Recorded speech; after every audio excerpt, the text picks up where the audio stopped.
Alhamdulillah, alhamdulillahilladzi arsala sayyidina Muhammadan sallallahu alaihi wasallam rahmatan lil alamin wa faddala ulama bi hurmati hujjatin wa akramal awliya bi hudul karamati qawadikin lati wa min mu'jizati sayyidil mursalin wa qassama sa'atin atma'in allati biruhi ila turbatil alikin.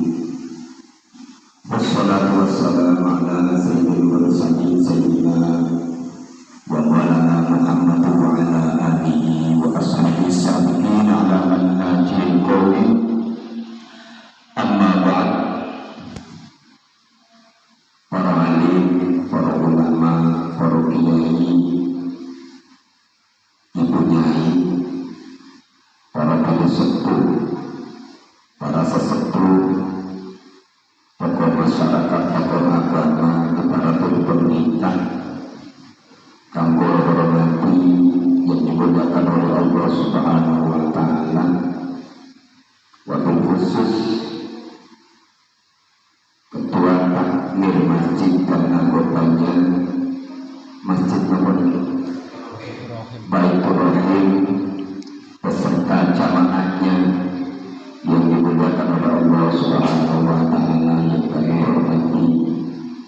Juga wabil khusus ketua dan anggotanya Majelis Khatmil Quran Al-Ustaz Abi Watan Yailani dan Uki yang lain yang belum sempat atau tidak sempat kami sebutkan satu persatu yang dimuliakan oleh Allah Subhanahu wa Ta'ala yang kami hormati. Karena pada dasarnya yang hadir ini adalah tokoh semua. Saya yakin yang hadir pada siang hari ini adalah tokoh agama, tokoh masyarakat, perwakilan dari desa masing-masing yang kami hormati. Syukur alhamdulillah, mari kita senantiasa mengucapkan alhamdulillah kehadiran Allah Subhanahu wa Ta'ala pada kesempatan siang hari ini. Tentunya kita alhamdulillah diberi taufik, diberi hidayah, diberi beberapa kenikmatan, nikmat sehat jasmani dan rohani, sehingga pada hari ini tentunya tak disangka-sangka alhamdulillah dipertemukan oleh Allah Subhanahu wa Ta'ala dengan saudara-saudara kita yang senasib seperjuangan, bukan senasib, senasi. Harapannya mudah-mudahan dapat ridho dari Allah Subhanahu wa Ta'ala, dicatat sebagai amalan saleh, amal ibadah apa yang telah kita lakukan dan yang akan kita lakukan. Harapannya mudah-mudahan semuanya itu adalah ungkapan rasa syukur kita kepada Allah Subhanahu wa Ta'ala, dengan harapan mudah-mudahan kita ditambah nikmatnya oleh Allah Subhanahu wa Ta'ala, terutama nikmat sehat jasmani dan rohani, nikmat istiqomah dalam ibadahnya. Amin ya rabbal alamin. Dengan harapan mudah-mudahan kita semua husnul khotimah pada akhirnya. Amin ya rabbal alamin. Salawat beriring salam semoga tetap senantiasa dilimpahkan kepada junjungan Nabi Agung kita Muhammad sallallahu alaihi wasallam. Harapannya kita sebagai umat beliau telah mendapat syafaatnya. Amin ya rabbal alamin. Bapak-bapak serta ibu-ibu semua jamaah, mari kita diakhiri setelah kita secara jamaah kita membaca, kita menyimak, kita mendengarkan bacaan Al-Quran. Alhamdulillah selesai, alhamdulillah hafal ya. Dan dilanjutkan, mari kita mengulas kembali. Artinya kita tidak lepas yang namanya belajar. pada kesempatan siang hari ini kami di sini tergilir, Pak, ya, kebagian atau jatah untuk menyampaikan memimpin acara belajar apa yang insya Allah akan saya sampaikan. Harapannya mudah-mudahan bisa menjadikan hukumnya kewajiban kita tentang tholaqul ilmi. Karena yang namanya tholaqul ilmi terus diwajibkan bagi siapapun, nggak harus anak-anak, nggak harus remaja dan remaji. Kita yang sudah tua, apalagi yang lanjut usia, terus dituntut yang namanya belajar. Karena apalagi sudah menginjak usia, kadang-kadang saya lupa pelajaran yang dulu ini adalah lagi lupa, apalagi ilmu itu tidak diamalkan, tidak diamalkan. Kalau ilmu itu diamalkan, alhamdulillah, mudah-mudahan baru Pak. Banyak yang lupa ini karena tidak diamalkan. Jadi pada kesempatan siang hari ini mari kita punya bersama-sama belajar. Namun sebagai rujukan saya akan bacakan di dalam kitab Nasaul Ibad yang sudah kami foto di sini. Bismillahirrahmanirrahim. Qala ba'dul hukama, sebagian ahli hikmah telah berkata, asru khisalin yabghaduhullahu, ada 10 hal, 10 perkara yang mana Allah itu membencinya. 10 perkara Allah gak suka, Allah benci, Allah sengit, Allah murka. Min asratin anfus, dari golongan seseorang. Anfus itu diri. Ada 10 golongan manusia yang dibenci oleh Allah Subhanahu wa Ta'ala. Nah, bencinya ini akbar, lebih besar. Bencinya bukan sekedar benci, akbar budon min ghairihi.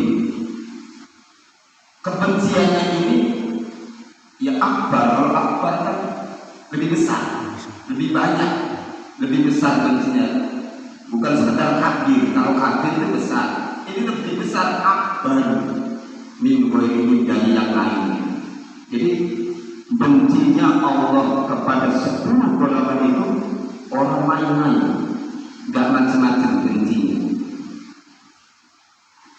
Yang pertama adalah al-bukhlu minal aghniya, sifat bakhil dari kalangan orang sugih.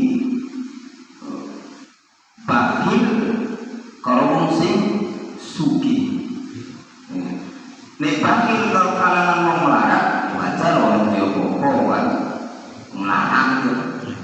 Wong sugih bakhil, serba punya, serba ada, duit akeh, beras akeh, serba punya, tapi medit. Ini Allah benci. Bukan berarti kalau itu bahwa itu kan orang kaya, berarti orang miskin gak apa-apa, bukan begitu pengertiannya. Yang miskin, yang fakir juga bakhil, gak baik, tapi yang lebih dibenci lagi orang yang kaya, orang yang mampu, gak apa, gak loman, gak dermawan. Tuh. Yang pertama, mengapa kok sifat bakhil itu dibenci? Karena menurut dawuh Imam Hakim, al-bahlu mahfuz sifat fil insaniyah, menghapus sifat kemanusiaan, wa isbatu adatul hayawaniyah, sifat kemanusiaannya ini hilang.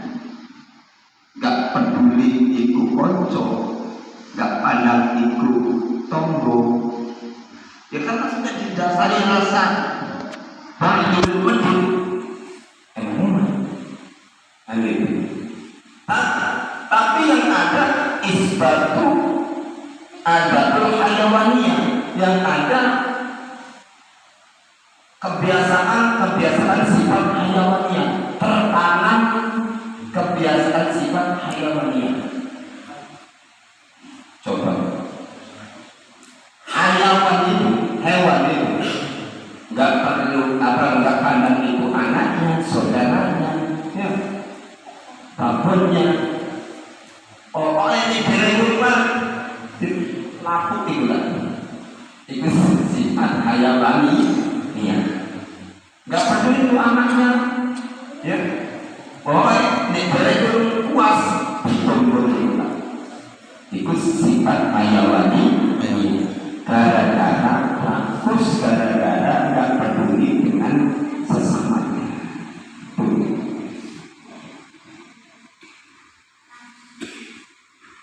Kemudian yang kedua, al-kibru dengan fuqara, dijadikan orang yang fakir. Kibru itu sifat sombong, ya. Kalau tadi fakir selamat, ya. Nah, sekarang orang fakir sombong. Kibru dengan fuqara, sifat sombong, sifat berlebih, namun dari kalangan orang-orang yang fakir itu dibenci oleh Allah Subhanahu wa Ta'ala. Ya kalau kaya, oke, ya. Karena ada yang disombongkan, ada yang dibanggakan. Miskin, ya. Tak punya apa-apa, sombong lagi. Ya. Kan kebangetan ya. Oke. An Abi Hurairah radhiyallahu anhu anna Rasulullah sallallahu alaihi wasallam qala idza qala ar-rajul halakan nasu bahwa ahlakahu, didawuhipun kanjeng Nabi sallallahu alaihi wasallam, ar-rajul qala rajul halakan nasu, hancur siapa anasu manusia. Orang laki-laki mengatakan hancur kamu manusia. Bahwa ahlakahu, maka orang itu menghancurkan mereka. Artinya orang itu mendoakan atau mengomongi orang lain hancur. Kenapa? Ya karena merasa sombong. Ya, salam diri kalau malas kalian hancur misalnya, hancur mati kau misalnya, nggak boleh. Nah, wahatan nahyul liman qala dalika ajaban min nafsihi wa tasawwuran lin nasi wa tibaan alaihim. Fahada huwa aromu, larangan ini, larangan mengatakan hancur, rusak, matilah kepada seseorang itu. Karena mengapa dilarang itu? Karena ucapan yang demikian ini ajaban, ujub, membanggakan dirinya, ujuban binafsihi, membanggakan dirinya bahwa dirinya merasa hebat, merasa kuat, merasa bisa, merasa segalanya, memandang orang lain merasa kecil. Orang apa ini kecil, merasa dirinya hebat. Maka yang demikian ini, ucapan yang demikian ini, yang dilarang, larangan demikian ini adalah fahada fahuwa haram, hukumnya haram.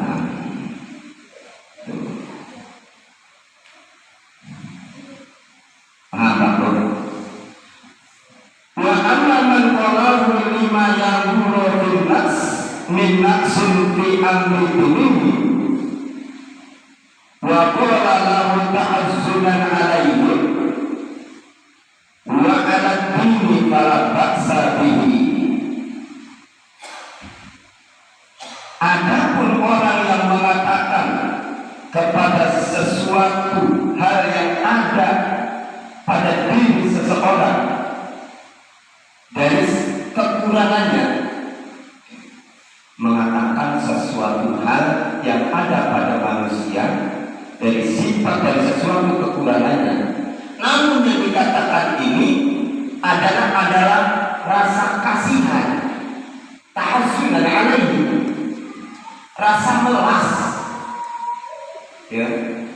Tapi perkara itu ala dini wa ala dini, perkara urusan agama, bukan urusan dunia. Yang dikatakan adalah urusan agama. Wong iku lho gampang, wong iku ya kok masih males ibadah, ora belum sholat, tapi mengucapkan ini sebenarnya rasa kasihan,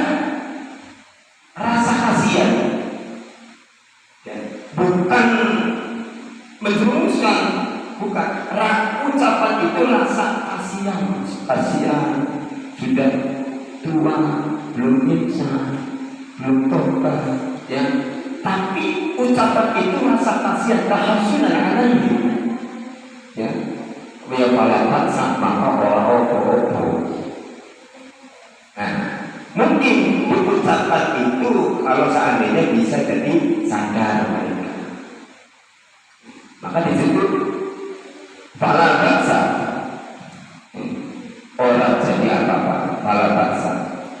Wa hadza fassarahul ulama, begitu juga yang telah ditafsiri para alim ulama. Artinya para alim ulama juga telah menafsiri perkataan yang demikian itu, artinya yang diperbolehkan, tidak kena hukum haram.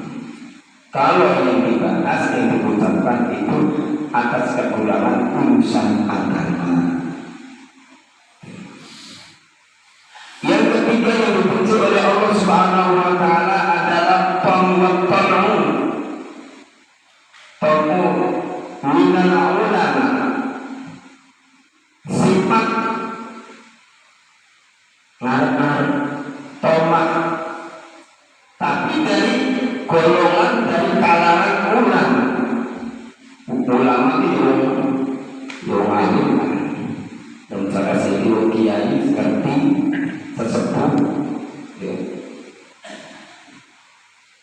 Uang yang ngerti, uang yang alim, pinter, tapi tomak, pengen dibayi, pengen dibantu, pengen diekspor, pengen.